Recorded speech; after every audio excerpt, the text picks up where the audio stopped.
Alright, what's up guys? So, Music Vibe, they have uploaded a video titled The Rise and Fall of Death Row Records. Yeah, because Death Row Records, I have to say, it's probably one of the most, interesting stories to be told. It honestly surprises me that there hasn't been a TV series or just a movie about specifically Death Row Records. Because when the Straight Outta Compton movie and when the Tupac movie came out, I feel like it did kind of open up that opportunity for a Death Row movie to be recorded.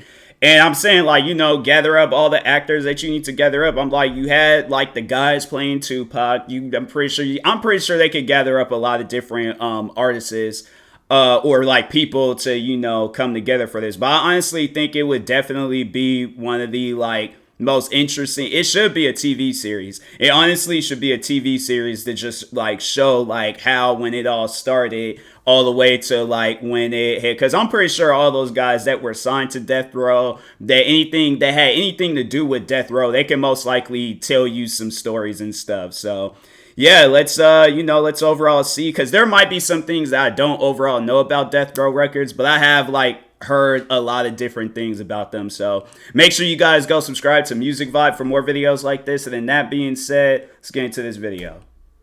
Death Row was the main record label in the 90s, but at the same time, it can be called the bloodiest and most ruthless label in history. Such famous rappers as Tupac, Snoop Dogg, Dr. Dre, and others were a part of it. In this video, we will tell you the story of the rise and fall of Death Row Records, owned by Suge Knight. Subscribe to the Music Vibe channel, and here we go. The music that came out of the Compton area in the late 80s forever changed the course of hip-hop, both artistically and politically. No one has played a more decisive role in this transformation than NWA, the founding rap group that America has come to love and hate. At the forefront was Dr. Dre, the producer who developed the direction of the group's debut, the foul-mouthed and hostile album Straight Outta Compton, a record that pushed aside radio to connect with the streets. The cries of skeptics about immorality were silenced by poems detailing violence, drugs, sex, and police brutality in South Central amid hundreds of thousands of record sales. I don't know, cause copyrights and The stuff, earliest so. part of this book's story, NWA raked in money, but the artists behind the music did not receive proper compensation. After financial disputes and other disagreements, Dr. Dre and his partner DOC decided to break out of the cycle of exploitation. It was there that they met the future rap music mogul, Marion Suge Knight, an imposing 350-pound beast who will later be called the scariest man in the hip-hop industry. Before becoming the big baller of the music business, and he was a before granting the bodyguard. position of DOC's manager, Suge worked as a bodyguard for Bobby Brown. Vowing to make the label the new Motown of the 90s, Suge co-founded Death Row Records with Dre and DOC after they had trouble with Ruthless Records. Easy would later claim in the lawsuit that Suge and his squad threatened him with lead pipes and baseball bats. Suge tried to destroy my record company with the help of others, Dre. But you probably already know this if you watched the movie Straight Outta Compton. Releasing Dre and DOC from Ruthless. Straight Outta Compton was such a good Even movie. The NWA couldn't escape Knight's terror and hired security to try to deal with him. In a panic, NWA's manager Jerry Heller hired security in the form of two weightlifting champions. When Knight tried to catch Heller in his office off guard with a visit but found that he was not there, Knight took out his frustration on his two people, forcing them to crawl on the floor and bark like dogs. With the assistance of Dick Griffey, the owner of Solar Records, who offered the young label an office and studio in Hollywood, Death Row Enterprise already had its own habitat, but the label needed some serious funding. The money would come from Michael Harry O'Harris, one of the biggest cocaine kings of Los Angeles, who legitimized his entrepreneurial image through various means, including the production of the Broadway play Checkmates, which, by the way, gave Denzel Washington a start on the big stage. At the time, Harris was jailed on drug possession and attempted murder charges. Therefore, it was his lawyer David Kenner, the best lawyer with Hollywood connections, who brokered the deal with Suge. With Kenner overseeing the negotiations, Harris invested $1.5 million as a silent partner in Death Row for a 50% stake. The public announcement of the partnership took place at at a label promotion party organized at the famous Chasen restaurant in Beverly Hills. The flyers with invitations to this It party trips me out though, like when I go, like, because I've seen people wear like Death Row shirts and stuff, and I'm like, it's one thing wearing the shirts, but I don't know, man. I'm like, I just feel like that there is so much like going on within that company that I just couldn't bring myself to wear a Death Row shirt and stuff. Like, I mean, because what? I mean, Death Row Records is owned by Snoop Dogg, so I think like whatever he does with it now, I think that it, you know, I will be open to the idea, but it had to be like a newer version of it. But I feel like, you know, everybody like still just, I mean, it was, I feel like Death Row Records is just overall a movement, just, you know, at the time when it was good. And that's the thing, I feel like that there was never a time when it was good. I mean, it probably like what, first few days, and then once it just started getting carried away, it got wild. So, but yeah, it just trips me out seeing people still to this day wearing shirts. also had interesting, and they look the same age as me, which seemed to foreshadow the impending chaos in the music industry in the following years. So Death Row finally got a share in the game. The Los Angeles-based company Interscope, ran by Ted Field and Jimmy Lovin, was on the verge of bankruptcy, but they decided to make a final bet and release the long-awaited solo debut of Dre, at the sounds of which the blood of listeners around the world boiled. The Chronic did not disappoint, becoming a multi-platinum milestone that would define the sound of G-Funk and the scope of all achievements after that. That's a good song too. As it's always like, man, wasn't it in San Andreas? I think it was in San Andreas. Doggy Dogg, and the next 4 Death Row albums after him received platinum status. I'm like, dang, bro. I ain't trying to get hit with no copyright claims. Politics and deep lyrics, a reflection of social problems, the era of crack and cocaine, which turned Los Angeles into a war zone, made Death Row an inevitable cultural belonging.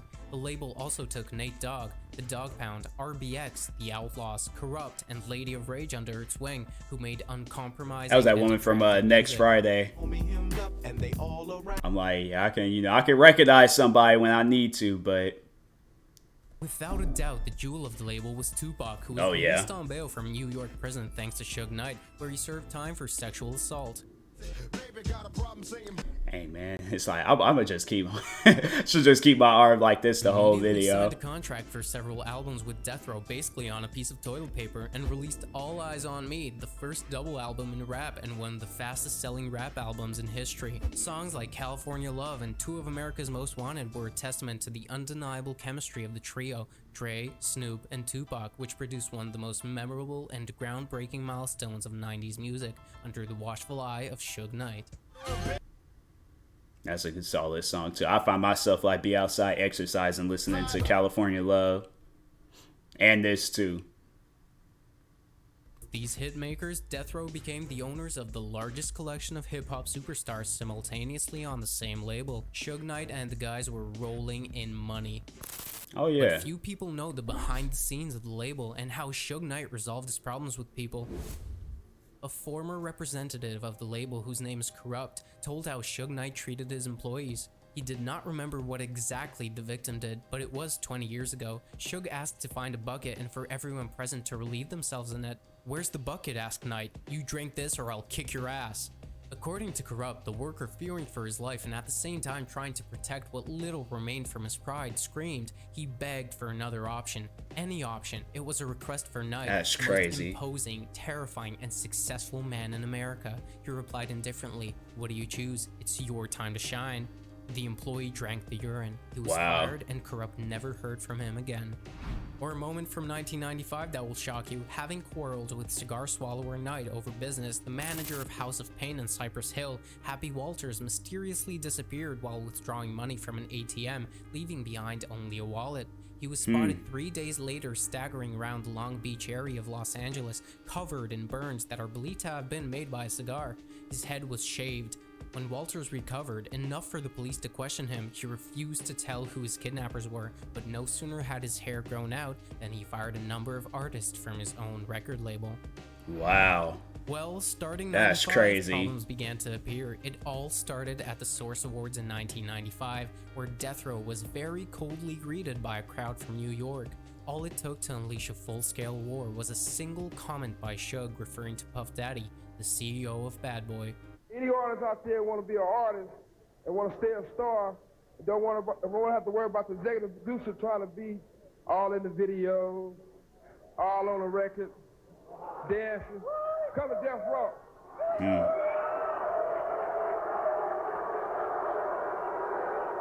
That's crazy. These famous and sad words became the main catalyst for the outbreak of a major war between the East Coast, and West Coast. The already tense relations after Tupac was shot and robbed in a hotel lobby in 1994 suddenly turned into a real storm. Hit 'em Up confirmed this feud in the incomparable manner of Tupac, hurling harsh insults at the Bad Boy label and its main star, the notorious B.I.G. I remember I had my mom not too long ago because she never had heard this song Hit 'Em Up before. And I just only had played her the first part and her reaction to it was so funny. No, because it was like, you don't expect that. You don't expect somebody to just go in like that on a song. So, yeah, it's definitely going to be one of the wildest, like, disses of all time. And I think they was all like, with this song, like, Biggie had wrote this prior before Tupac's shooting and stuff, so I don't know. Like, I think a lot of it, but he had released it around the time of the shooting, so it was just bad timing on the release. Although, according to Biggie, this track was recorded before the attempt on Tupac.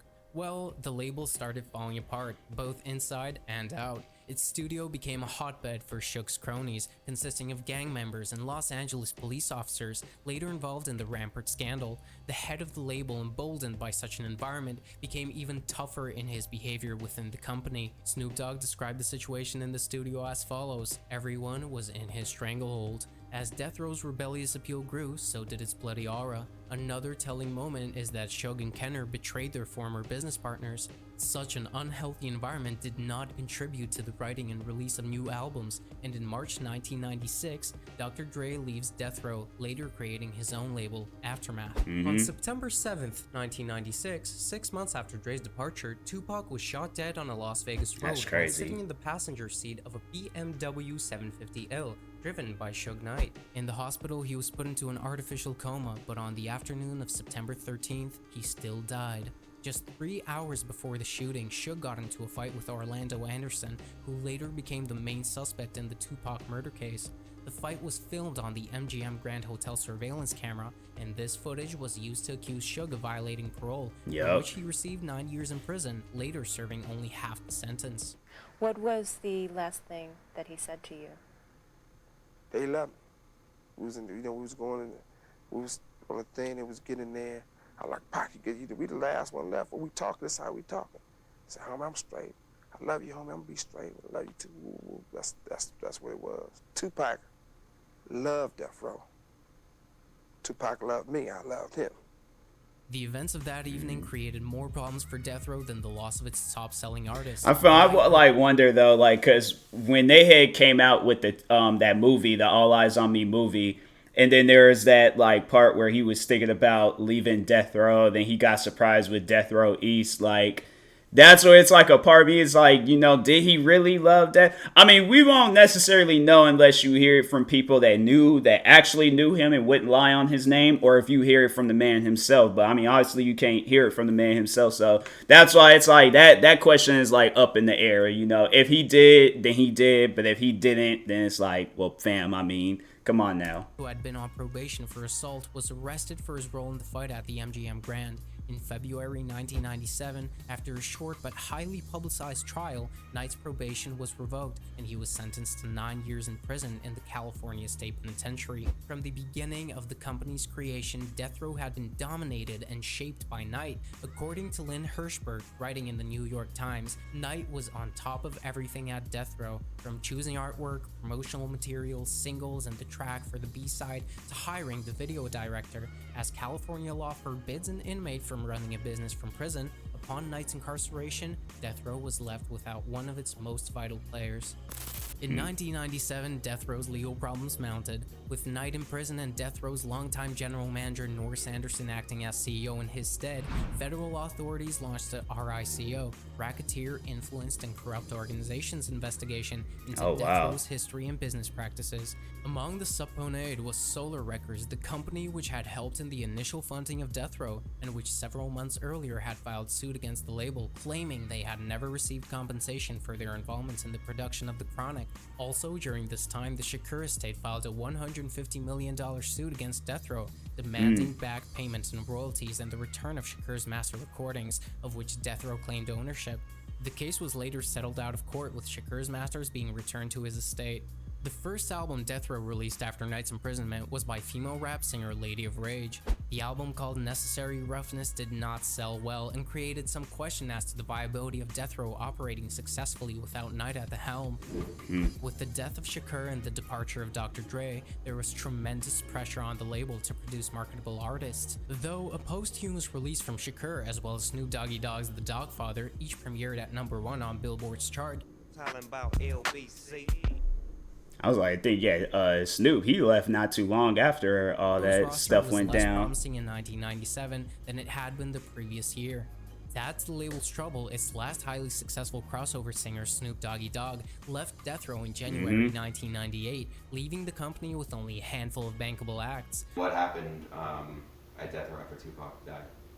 Everything. It was crumbling. Tupac died. Suge got locked up. Snoop left. So the empire was falling. It was crumbling. Officially, the Reign of Terror ceased to exist, and the slogan "Kill or Be Killed" embodied in Death Row turned out to be too contradictory and unstable. The label was still living on artists' albums for several years, but 10 years later, in 2006, Knight filed for bankruptcy and declared himself and Death Row Records bankrupt. He has a debt of more than $100 million. The label changed hands. In January 2015, Knight was arrested. It is reported that on January 29th, he hit 2 people with a pickup truck. One of them later died in the hospital. The second survived, but received injuries. The victim was Terry Carter, co-founder of Heavyweight Records and a friend of Knight. The second was Clay Sloan, who managed to survive. For those that don't remember who this guy is, he was in Training Day. I think he was in like a couple of scenes, but if you remember that ending point where Denzel was like going off on everybody, and then there was the one guy who was just all like, "Hey Jake, you can leave, you cool with us and things, like we got your back." That's who that guy is. According to witnesses, they drove up to the nearest diner where they were arguing about something. At some point, it was so like the reason why. So for those that don't know the backstory on that, so I guess. Suge Knight got word that, like, I think it was either Dr. Dre or Ice Cube, somebody was at that location recording scenes for Straight Outta Compton and stuff. So when Suge Knight, when he showed up and things, and that's when they was like, he got into an argument with those 2 guys and then ran them over. Escalated, and according to police, Knight then got into a pickup truck and ran them over. The next day, Knight himself came to one of the Los Angeles police stations where he was detained. Knight's lawyer said that Knight had no intention of killing anyone. He accidentally knocked them down while trying to escape from the scene of the escalated conflict. On September 21st, 2018, Suge Knight was sentenced to a total of 28 years in prison. The former head of Death Row refused to contest the charge of murder committed in a state of passion, as a result of which he received a 22-year prison sentence. Suge received an additional 6 years because of the violated law of 3 mistakes, according to which the court has the right to sentence a person to a longer prison term for 3 crimes committed in the past. In February, Snoop Dogg bought Death Row Records. The date of the deal was not disclosed, but Snoop wants to make the brand great again. It should be in my hands. I should be running that just like I'm in position at Def Jam. Death Row means more to me because I helped create that. Right. I think they should give me that, let me run that, put the merchandise out. He has already released an album under his original label.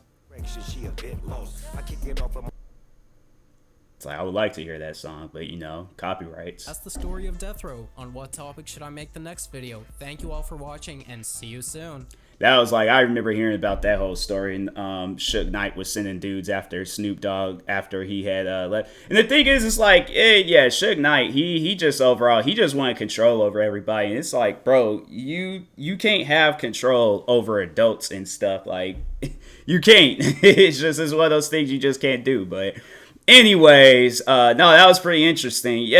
Some of the things I had heard of, and then some of this stuff was new to me, so. But yeah, man, Suge Knight, he was no joke back in the 90s. Like, just all the things that I've heard from other artists, and then, articles and just movies and a bunch of different, Suge Knight and Death Row Records, they were no joke back in the 90s. So it was definitely scary. Like, that, short time they were, like, in business and things. Like, it was wild, so. But anyways, now that was a pretty good video. Make sure if you guys haven't, go subscribe to Music Vibe for more videos like this. Like, subscribe to me too, and I'll talk to you guys later. Thank you guys for watching, and peace.